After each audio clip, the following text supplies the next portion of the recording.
ముక్కోసం ముక్క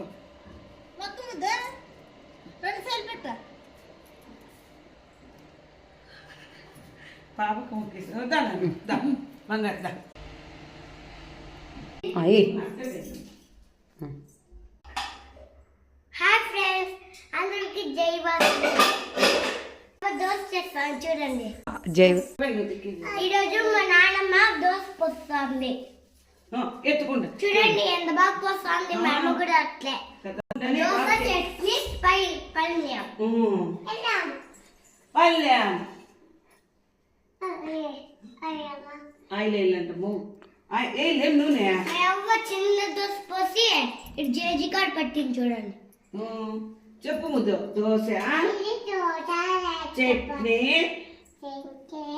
పల్యం ఇదిగో చట్నీ పల్లెము పప్పుల పొడి మమ్మల్ని దోశ చెప్తుంది. Okay done. బాగా రోస్ట్ అయినాక పౌడర్ వేసి ఇట్లా చేసి పొడి అని చెప్పు ముద్దు పల్లెము చట్నీ అదే దగ్గరికి వస్తుంది చూడు వచ్చింది. ఓకేనా ముద్దు ఓకే దోశ హోటల్ దోశ చెప్పు మసాలా దోశ కొంచెం ఎర్రగా అవుతుంది తమ్మ కొంచెం సంకలో ఉంది తానా చైనా ఉండి